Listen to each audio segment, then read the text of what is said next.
sa lahat ng oras, bawat araw, ika'y laging tapat kong manmahal.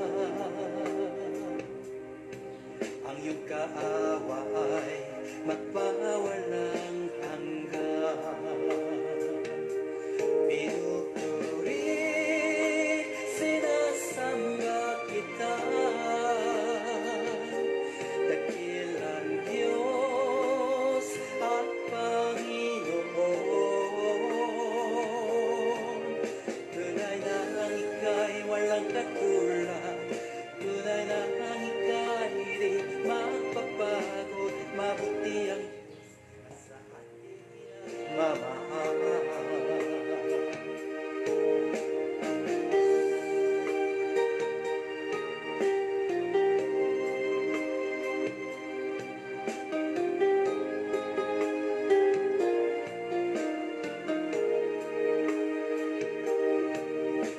Kay buti-buti mo, Panginoon, sa lahat ng oras, sa bawat araw, ika'y laging tapat kong magmahal. Ang iyong kaawa ay magpawalang hanggan. Pinupuri, sinasamba kita, dakilang Diyos at Panginoon. Tunay na ang ika'y walang katulad, tunay na ang ika'y di magpapagod, mabuti ang Diyos na sa ating inagmamahal. Pinupuri, sinasamba kita, dakilang Diyos at Panginoon. Tunay na ang ika'y walang katulad, tunay na ang ika'y di magpapagod, mabuti ang Diyos na sa ating inagmamahal. Mabuti ang Diyos na sa ating inagmamahal. Mabuti ang Diyos na sa ating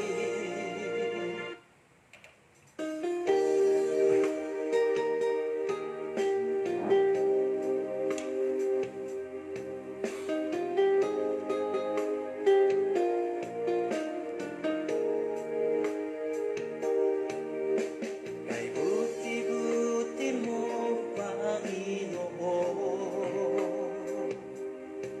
sa lahat ng oras, sa bawat araw, Magandang umaga po sa inyong lahat. Today is Monday, simula muli ng isang linggo. At sa umagang ito, patuloy nating dinideklara ang pasasalamat sa ating Diyos sa buhay. Ito nga pala po si Pastor Jimmy Evangelista mula po sila ng San Pablo City, Life in Christ. Magandang umagang muli sa inyong lahat. Sa lahat ng mga sumusubaybay, sa live families, mga pastors, mga leaders, hallelujah, good morning, good morning, good morning. Napakabuti ng ating Diyos sapagkat nakakadalawang Sunday na tayong MGCQ. Unti-unti pong nanunumbalik ang mga regular na gawain sa loob ng church every Sunday. So maraming salamat dahil ang Diyos ay hindi po nagkukulang. Ang Diyos ay laging nariyan at patuloy na binabantayan ang kanyang salita. Ang sabi ng Jeremiah chapter 1 verse 12, ako'y narito, ang sa aming Bible, tama ka, ako'y narito at binabantayan ko ang bawat salita upang ito ay magkaroon ng katuparan. Kaya mga kapatid, ang bawat salitang ating inaangkin, ang bawat salitang ating idinideklara sa buhay ng bawat isa, ito man ay sa umaga, anumang oras man ito, ang bawat salita na ating idinideklara ito po ay binabantayan ng ating Panginoon. Kaya ito din ay sumususog doon sa Old Testament during the time of Moses, na sabi ng Biblia, anuman ang inyong pinag-uusapan ay kanyang gagawin. Kaya napakahalaga mga kapatid, ang salita ng Diyos ay patuloy po natin basahin, patuloy natin ideklara. Tandaan natin, ang Biblia ay nagsasaad ng karunungan, nagsasaad ng kaalaman at pangungusap ng ating Panginoon. Mensahe kada umaga, mensaheng nagpapaalala sa bawat isa at mensaheng magpapalakas. Kaya sa araw na ito, patuloy natin ideklara. Anong salita ng Diyos sa pinanghahawakan mo ngayong umaga? Anong pangako ng Panginoon ang iyong nakita?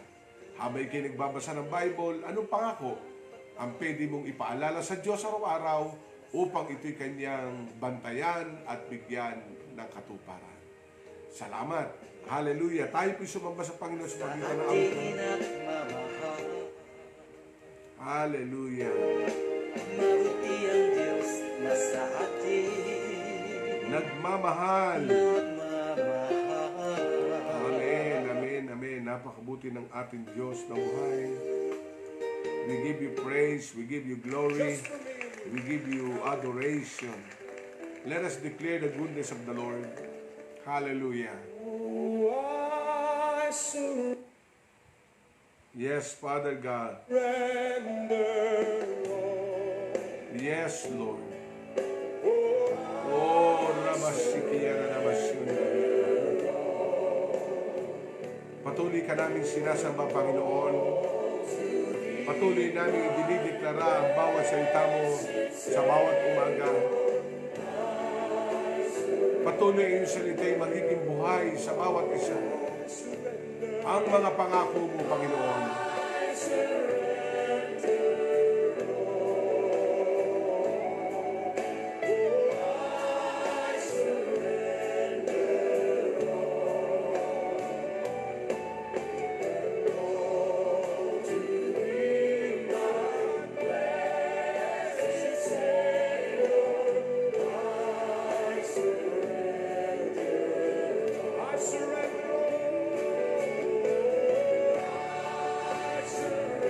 Habang inaawit natin ang awitin ito, ang Diyos ay nagpapaanyaya at nag-aanyaya sa bawat isa na ang lahat ay patuloy nating isurrender sa Diyos. Ang ating buhay, ang ating trabaho, ang ating negosyo, ang lahat-lahat na meron ka. Sapagkat ang Bible ay nagsabi, kung ang lahat ng bagay, pagkakatiwala mo sa Kanya, may pakialam siya.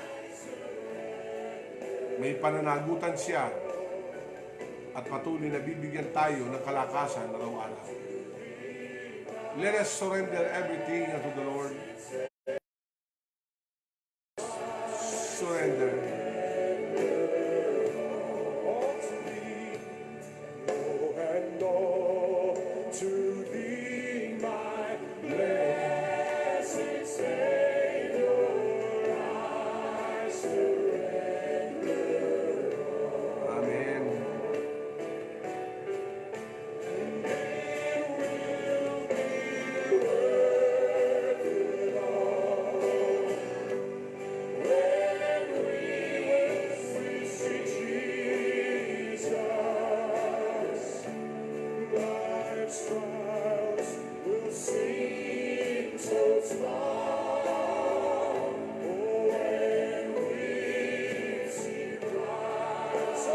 Hallelujah, hallelujah.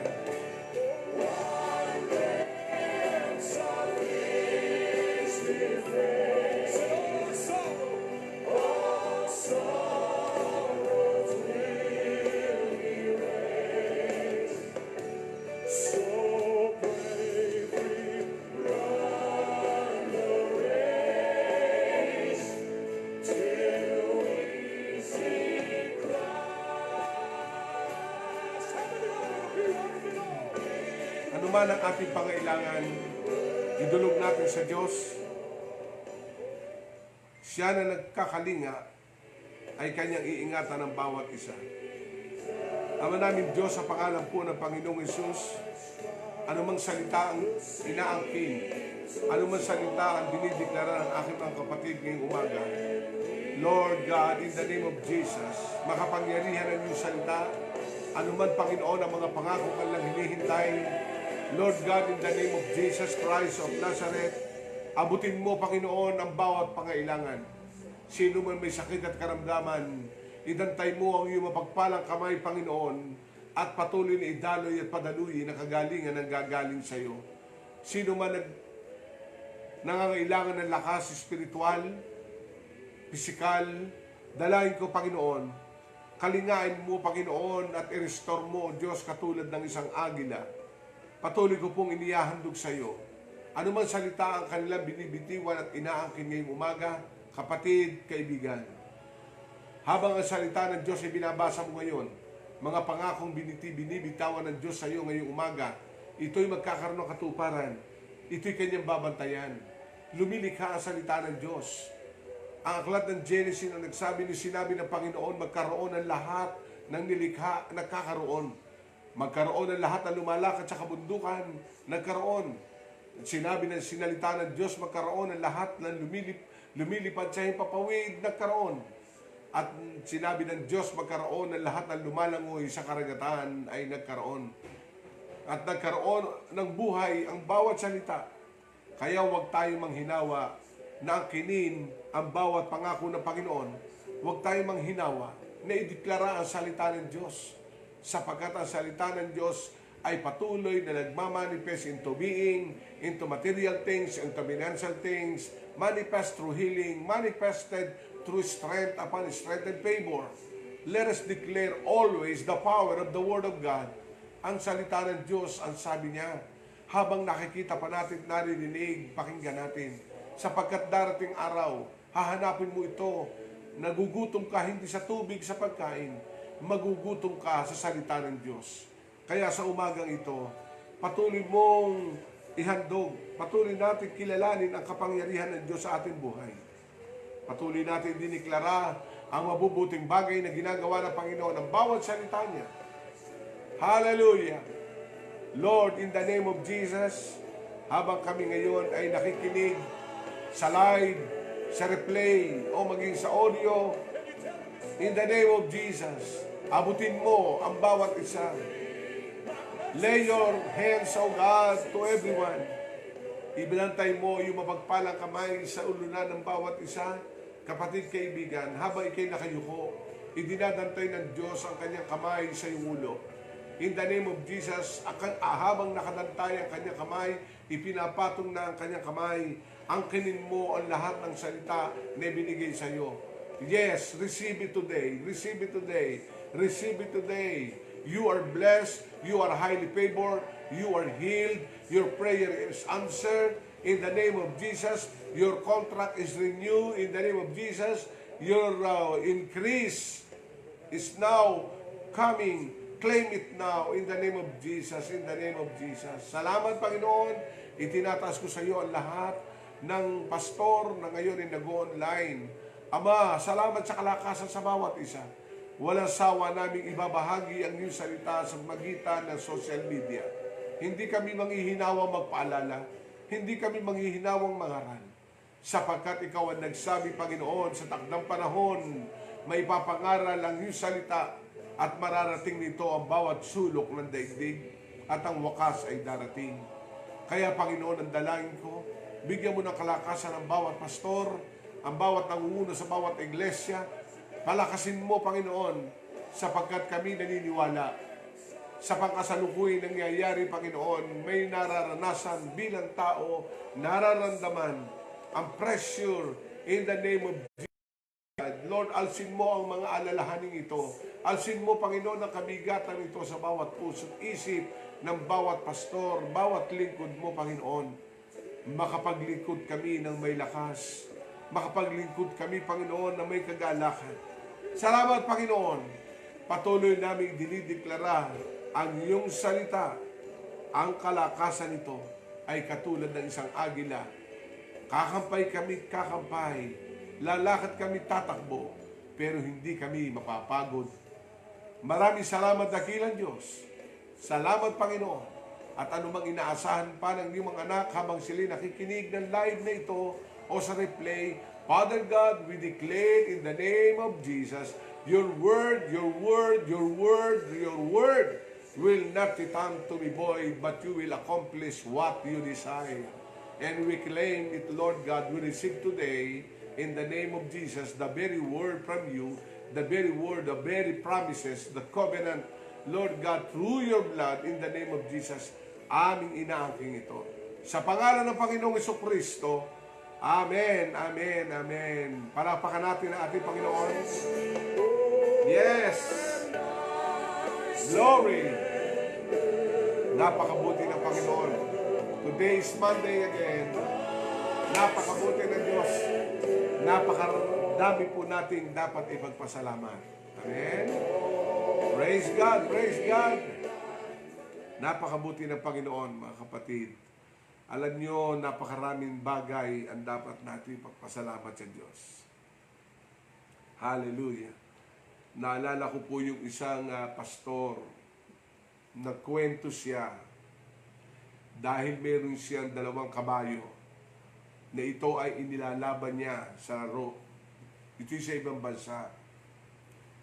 Ang sabi niya, anong sikreto mo kung bakit ang iyong kabayo ay nananalo?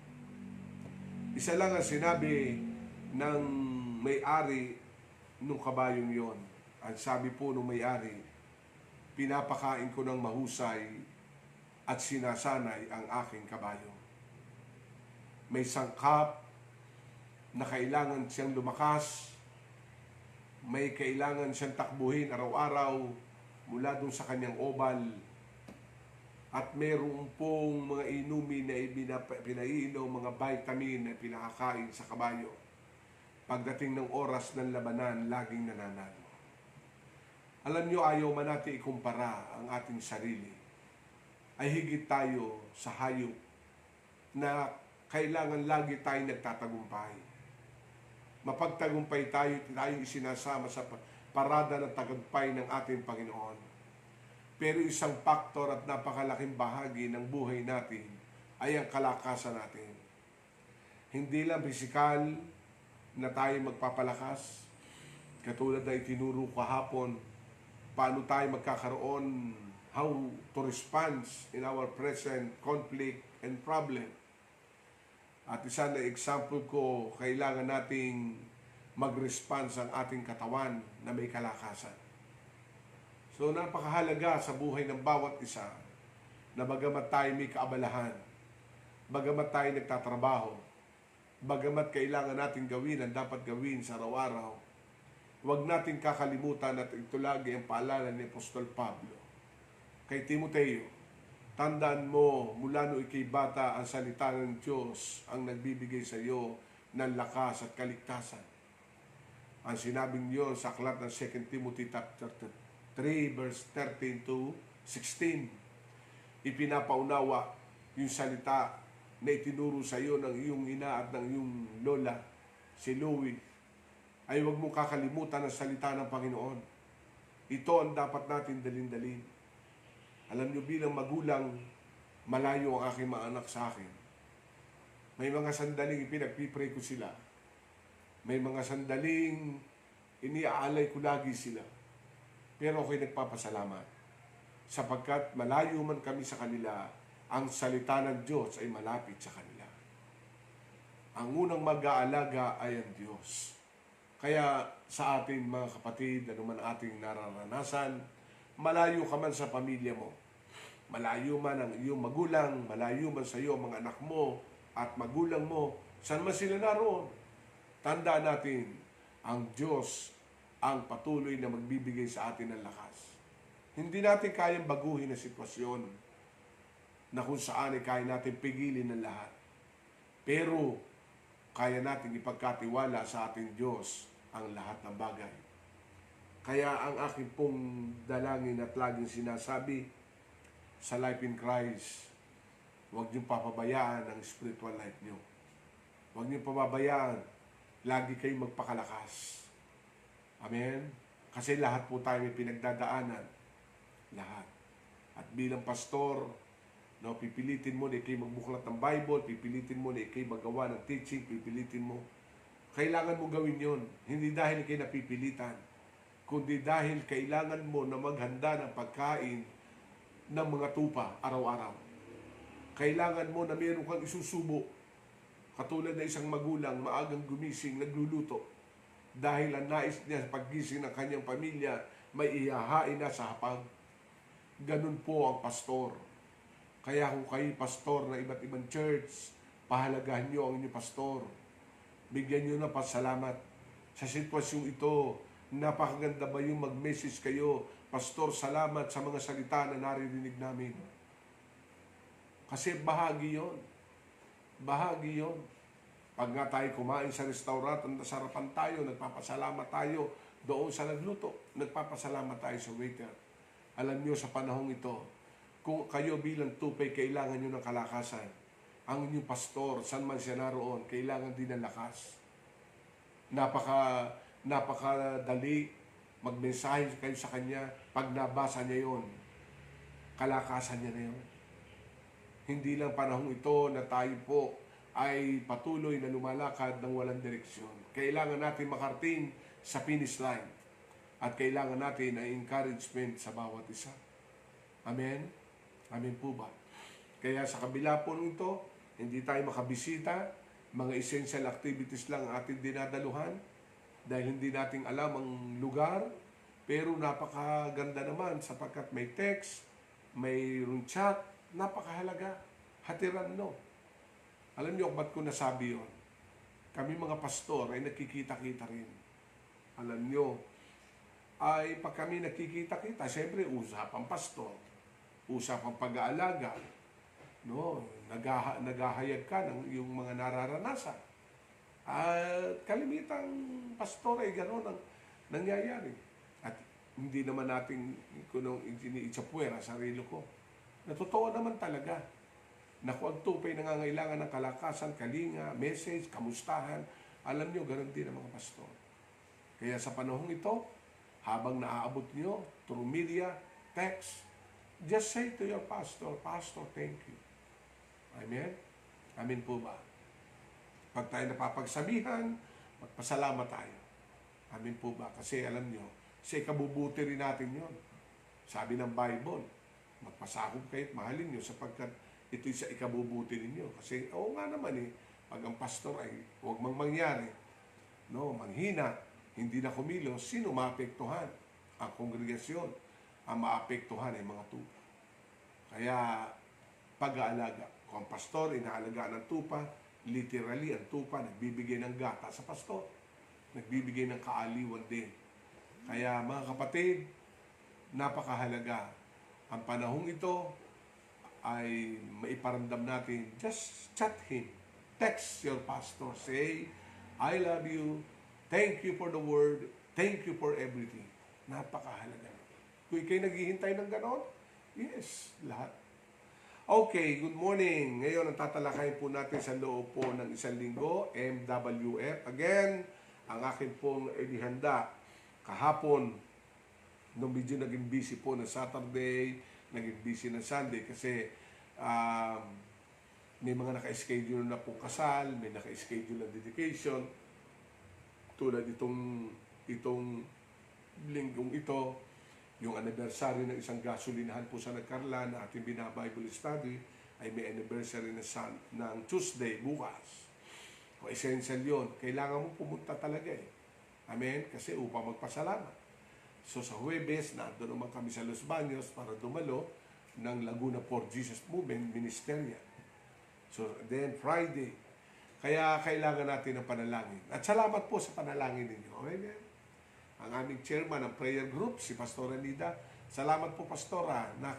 Narinig namin, nababasa namin. Okay, sa mga young pro, pag nababasa ko yung message niyo, nakalagay lagi doon ng pamilya ko, ako, na ipinapanalangin niyo. Salamat po at nararamdaman natin yun. Salamat sa mga nananalangin. No? Kaya napakahalaga po yun. So ngayon, ang ating po tatalakayin ay great rules to live by. Sabihin nga po natin, great rules to to live by. Alam niyo, may mga Great Commandment at mayroong Great Commission. Great Commandment is loving one another, and Great Commission is winning soul. Kaya malimit kong sabihin, bago mo gawin yung Great Commission to share the gospel, yun munang Great Commandment ang gawin natin una. Ano ba yon? Mahalin mo ang Diyos, mahalin mo yung kapwa, tulad ng iyong sarili. Amen po ba? Kasi minsan, ito po ginagawa natin ang Great Commission. Yes, hindi masama yun. No? Nag-share tayo ng gospel, pero ang tanong, kamusta pamilya mo? Amen? Kasi yun ang neighbor mo. Yun ang immediate family mo. And that is the Great Commandment. May mga commandment ang Diyos na nahati sa dalawa, to God and to people. Love God and love your neighbor. Love your families. Kaya napakahalaga yun. Yun bahagi ng major Great Commandment. But I want you to say here, the book of Proverbs chapter 3. Isisiris ko po ang buong chapter 3 na kung saan, makikita po natin dito, mga rules to live by. Mga rules, yung panuntunan upang tayo ay mabuhay ayon sa kalooban ng Panginoon. Basahin po natin ang ating Bible. If you have a Bible, 5 verses muna po ang ating tatalakayin ngayon sapagkat sa loob po ng Lunes, Miyerkules, Biyernes ay bubuuin po natin ang buong book of Proverbs chapter 3. Una, ang sabi po dito sa verse 3, no? Proverbs 3 to 5. Let love and faithfulness never leave you. Sabi natin, never leave you. Bind them around your neck. Write them on the tablet of your heart. Then you will win favor and a good name in the sight of God and men. Makita natin to. And trust in the Lord with all your heart and lean not in your own understanding. So ang ating pong meditation today, bahagi po ng ating pong isi-series, Great Rules to Live By. Ang unang-una po ay let love and faithfulness never leave you. Ang pagmamahal daw ay katapatan ay huwag mawala sa bawat isa. And that is the rule number 1. No, rules number 1 sa ating tatalakayin. Rules to live by.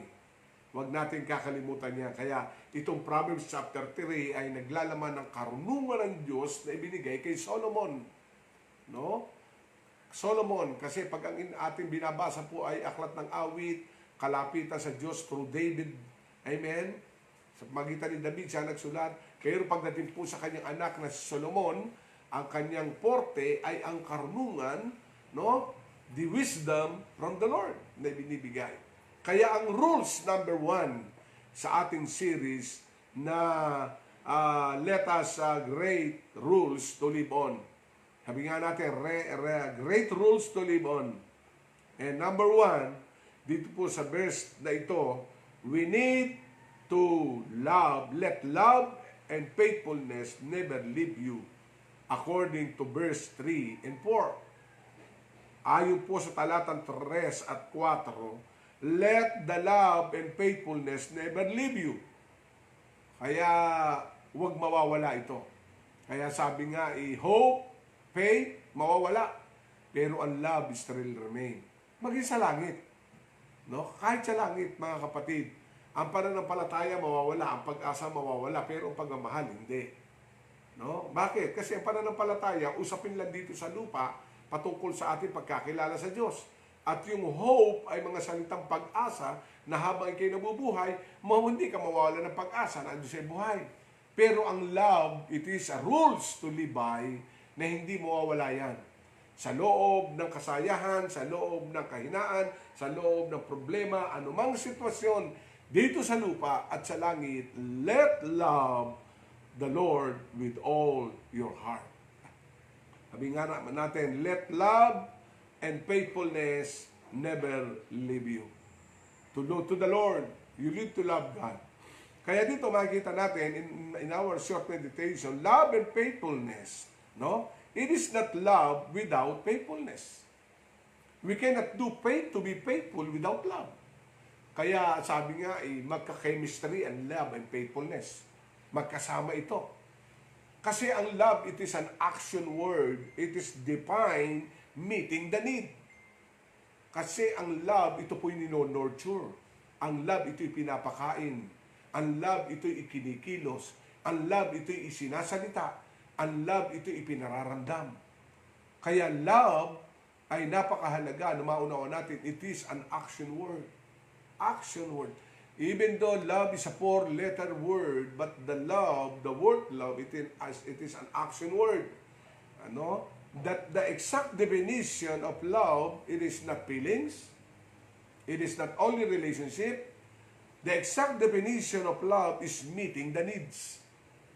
Kailangan ay matugunan ang pangailangan nito. If you love somebody, if Jesus loved the people, ipinakita niya ang pagmamahal niya sa tao by giving His life, by loving people. Kaya love, the exact definition of love is meeting the need. And love and faithfulness is, magkakaimistra nga yan. No? It is not true love without faithfulness. We cannot exercise to be faithful without true love. Maging sa mag-asawa, maging sa isang relasyon. If our love is real, and that is the rule of loving people. And let us live according to the love of God. The rules to live on. Love and faithfulness never leave you. And the definition of faithfulness is keeping faith. To be faithful, the small things, maintaining allegiance, constant and loyalty. And that is the word faithfulness. Kaya sabi ng Bible dito po sa Biblia, no, napakahalaga yung verse 5 and 6 din na ang sabi, trust the Lord with all your heart and do not lean in your understanding. Speak about your faithfulness to God. You are trusting to the Lord, so you need to be faithful to the Lord. Manampalataya ka na hindi ka pababayaan ng Panginoon. Talagang mahirap i-exercise kalimitan ng pananampalataya. But the Lord Himself, no, sinabi ng Bible, then you will win favor and a good name in the sight of God and men. Kaya love and faithfulness, you will gain. Sabi nga natin, you will gain. If we are loving and faithful, ay hindi nawawala sa atin. Ang sabi ng Bible nga, bind them around your neck, write them in the tablet of your heart. No? Sasabit natin dito, malapit sa puso, nasa puso nakaukit, love and faithfulness. And I believe, God will bless you. Kaya in our meditation sa Lunes, Wednesday, and Friday, we will go to the deep things of God's rule to live by. No, wag mawawala yun, ang sabi ng Bible. And I repeat, before we pray, again, babasahin ko, let the love of God, let love and faithfulness never leave you. Wag mawawala. Bind them around your neck. Write them in the tablet of your heart. No, kaya napakahalaga sa puso. Kasi kung ano laman ang puso, lalabas sa labi. Kung ano laman ang puso, yan ay ikikilos ng ating sarili. Pag meron ka ng ikinikilos na iba, yan ang laman ng puso mo. Kaya nga sabi nga ng Bible, ay punuin natin ng magandang loob ang ating puso, magpakabusog tayo sa salita ng Diyos, ilagay natin sa ating puso, katulad na sinabi ni David, I will hide your word in my heart so that not my sin against you. Itatago ko ang iyong salita sa aking puso upang hindi magkasala sa iyo laban sa iyo kailanman. Kaya ang tanong, nasaan ang salita ng Diyos? Nasa isip mo o nasa puso mo? And let the love of God remain and live to everyone. Lahat ay mayroon pong tinatawag na problem. But there is a rules to live by. Love the Lord and to be faithful to the Lord. Hallelujah. Tayo po'y manalangin sa umagang ito. Ama namin banal, kami nagpapasalamat, Panginoon. Ngayong umaga, ang iyong salita ay nagbigay ng kalakasan. Ano man ang nararanasan ng bawat isa, Panginoon, ang iyong pagmamahal at katapatan ang aming iingatan. Maging ang aming pagmamahal at katapatan sa iyo ang aming iingatan. And that is the rules to live by. The great rules to live by. Ingatan mo ang bawat isa. Patuloy mong alagaan at patuloy mong idalisayin pa ang aming pananampalataya upang makita mo ang aming katapatan. Salamat dakilang Diyos. At samantalang inangkin na namin kanina ang kasagutan ng bawat salita mo na ito'y makukamit namin. Ama, sineselyuhan namin ng banal mong dugo ang salitang aming narinig at patuloy na may pamuhay ng bawat isa. Magisangkap ng aming kalakasan at patuloy na gabayan kami ng iyong kapangyarihan. Salamat, Panginoon. Sa pangalan ng Panginoong Hesus, ang lahat ay magsabi ng Amen. Praise God! So maraming salamat sa inyong pagsama sa live, sa inyong pag-ibig ng Diyos, maging sa replay, maging sa audio, sa Spotify. Ito po ay nakalagay po sa podcast. Maraming salamat. Ito nga pala po, si Pastor Jimmy Evangelista na nagsasabi, life is amazing, winning is our calling. God bless you. Good morning. Good morning.